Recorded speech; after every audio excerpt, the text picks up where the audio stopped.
अस्सलाम वालेकुम। Inside story के साथ मैं मोहसिन बिलाल। मैं बड़ी दुखी दिल के साथ ये बात करने जा रहा हूँ कि अल्लामा ख़ादिम हुसैन रिज़वी का बेटा साद रिज़वी और उसका भाई अंस रिज़वी रा के एजेंट। अल्लामा ख़ादिम हुसैन रिज़वी का बेटा साद रिज़वी मोसाद का एजेंट।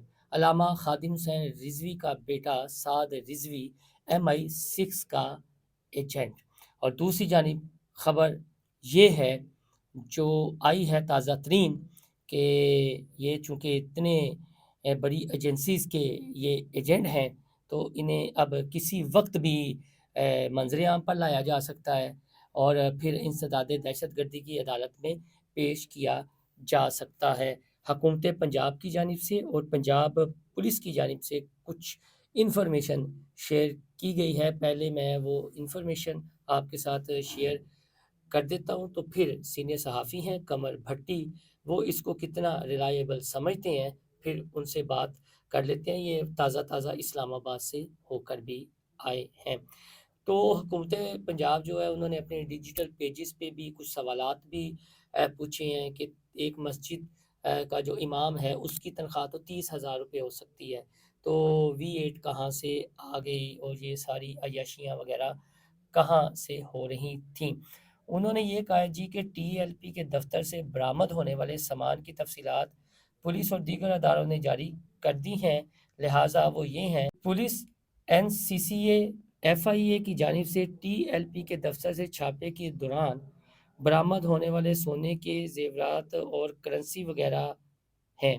छापे के दौरान TLP के दफ़्तर से मुल्की गैर मुल्की करेंसी बरामद की गई, जिसमें इंडियन करेंसी भी शामिल है। यानी जो करेंसी बरामद की गई है, उसमें इंडियन करेंसी भी शामिल है।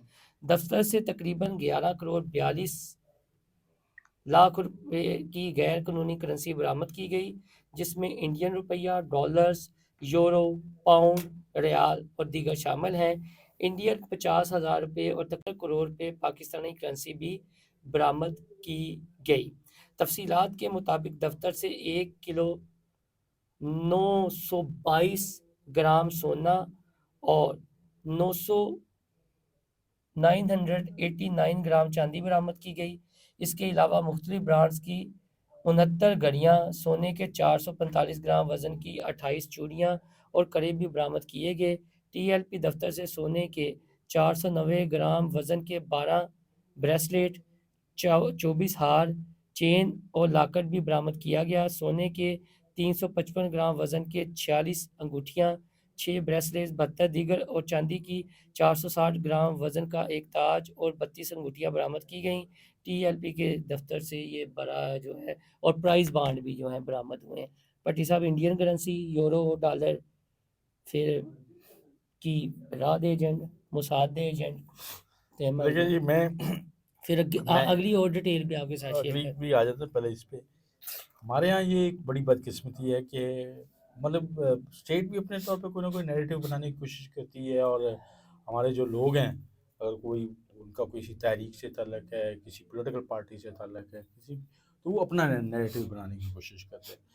तो मैं तो इस नैरेटिव को इसलिए नहीं सच मानने को तैयार कि इसमें जो सारी चीज़ें हैं, ये मतलब अचानक इस ऑपरेशन के दौरान ही सामने आ गई हैं, और इससे पहले इनको नहीं पता था कि ये रा के भी एजेंट हैं, ये मोसाद के भी एजेंट हैं, ये MI6 के भी एजेंट हैं, ये दुनिया भर के लिए काम कर रहे थे, और इतना बड़े पैमाने पे काम कर रहे थे, और एक लेवल पे ये एजेंट इस लेवल पे भी कर रहे थे कि हमारे अपने इदारे भी इनके लिए हज़ार हज़ार रुपए का बंदोबस्त करके इनको किराए दे के भिजवा रहे थे। तो ये नैरेटिव जो है ना, अफ़सोसनाक मैं कहूँगा कि ऐसे नहीं बनाना चाहिए कि आप अपने शहरियों के ऊपर, ठीक है, वो गलत रास्ते पे है। मैं ये नहीं कहूँगा कि उनका रास्ता ठीक है। मैं ये नहीं कहूँगा कि वो जब उनका दिल करता है, वो हर गली मोहल्ला पूरे पाकिस्तान में मोटरवेज़ को, जीटी रोड्स को, दीगर रोड्स को जो है वो चोक कर देते हैं। पूरे मुल्क के अंदर एक एहतजाज की कैफ़ियत हो जाती है, और आपने मेरी बात की कि मैं इस्लामाबाद से, बिल्कुल इस्लामाबाद में भी यही कैफ़ियत थी, और मैं देखा, हम ट्रेन के ज़रिए गए और ट्रेन पे ही वापस आए, सो हमारा वो रास्ता थोड़ा-सा आसानी से इसलिए कट गया, लेकिन उस ट्रेन में भी हमने देखा कि बहुत सारे लोग जो थे वो TLP के थे, जो इस बात की उम्मीद के साथ गए थे कि वो आसानी वहाँ पहुँच जाएँगे, उस एहतजाज का हिस्सा बनेंगे। लेकिन ज़ाहिर है वो नहीं, और उसमें बहुत कुछ सुना। मतलब सुबह 6 बजे जब ट्रेन इस्लामाबाद की पिंडी की हदूद में दाखिल हो रही थी, तो हमारे पास कुछ टीएलपी के लोगों ने ही इस बात को शेयर किया कि जनाब साद रिज़वी साहब को गोली लगी, बल्कि 7 गोलियाँ लगी। अच्छा, और 3 से 7। उस वहाँ पे मैं आपको, हाँ। तो हमने कहा कि ये 7 गोलियाँ कैसे, और ज़ाहिर है कि पैनिक वाली सूरत-ए-हाल। अच्छा भट्ट साहब आगे अच्छा, चलते हैं। अब वो मैं ये कह रहा हूँ कि ये जो नैरेटिव है ना, इसका हक़ाइक़ से इतना ताल्लुक नहीं, जितना सिर्फ़ लोगों की नहीं, ज़हनसाज़ी। पैसे और नकदी नहीं वगैरह देखिए, तो उन्होंने शो नकदी किए। देखिए मेरी बात सुनिए, हाँ, इंडियन करेंसी जो है ना, आपको थोड़ा-सा अंदाज़ा होना चाहिए हाँ। कि तुसी इंडिया पाकिस्तान में के जो हो। पीर हैं ना, नहीं थोड़ा समझें, हाँ, पाकिस्तान में जो पीर लोग होते हैं, या जिनको लोग पीरों की तरह पूजते हैं, उनकी उनकी रिलेशनिंग, जो उनकी लेवल देखें ना, यहाँ पे जो इंडिया में आप कह लें कि बड़े हमारे जो हैं वो अ, आलमे हैं, वो हैं, पीर हैं, मोइनुद्दीन चिश्ती का। चिश्ती साहब रहमतुल्लाह अलैह, और भट्ट साहब वो बाकी, डिबेट। तो वो उनके साथ जिन अच्छा, लोगों की अब इधर एफिलिएशन है आते ना, हैं। तो वो इधर आते ये हैं, नई दाता साहब भी एक आते और। हैं, तो वो करेंसी जो है ना, करेंसी हाँ, आ भट्ट जाती है। हाँ, भट्टी ठीक साहब है ना? और तो एक। मैं समझता हूँ कि सिंपल बात जो है ना, इसको अगर ये कोई बहुत सॉलिड बात है, हाँ। तो ये सॉलिड बात जो है ना, ये इस तरीके से नहीं सामने आनी चाहिए थी। इसके ऊपर फिर बाकायदा मुकदमात का अंदराज भी होना अच्छा, चाहिए, आगे बाकी चीज़ें चलते भी हैं। होनी चाहिए थी। हुकूमत पाकिस्तान ने टीएलपी वाक़ये पर जाली खबरों के खिलाफ बड़ा एक्शन हाँ, का ये ऐलान भी है। कर दिया। फेक न्यूज़ नेटवर्क बेनकाब मरकज़ी किरदारों की देखिए, फ़हरिस्त, ये मैं मुलव्वस अफराज के। यही मैं बात करने लगा हूँ। देखें, ये अच्छा, जो जो भी अच्छा, मैं इसमें ये जो उन्होंने डिटेल दी है ना कि सफ़ारत खानों से भी राब्ता किया जाएगा। मैं मेरी भी कुछ तहकीक है इन अकाउंट्स पर या इन पर, लेकिन इश्यू ये है कि इनको रोका किसने था? 26 नवंबर हो, ये अकाउंट्स होते हैं। उससे पहले सानिया 9 मई हो, ये अकाउंट्स होते हैं। तो ये देर नहीं कर दी इन मेहरबानों ने भी मैं ये आते-आते? यही तो अभी मैं सवाल उठाने लगा हाँ हूँ। जी। यही तो मैं सवाल उठाने लगा हूँ कि देखें, ये जो जिनकी ये बात कर रहे हैं कि ये लोग जो है चली तो फिर असला तो बयान मतलब ये है नैरेटिव ना बयान, जिन्होंने जो माइंडों को। सोशल मीडिया हाँ के जी। ऊपर ये चीज़ें फैला रहे थे हुँ, कि जनाब वो कंटेनर्स के अंदर ज़िंदा जला दिया गया लोगों को, हाँ जी। अब हेलीकॉप्टर से फायरिंग हुई, ये सारी चीज़ें, नारोवाल और मरीदके के कब्रिस्तानों दरमियान में नो गो एरिया है जहाँ पर। कब्रिस्तानों में लाशें मिली, हाँ ये जी, सारी चीज़ें हमने सोशल मीडिया पे देखी। हाँ जी, ये कौन लोग चला रहे थे? ये ट्रोलर कौन थे? हाँ जी, ये कौन थे? उनका मतलब ये कोई पहली मर्तबा थे? हाँ जी।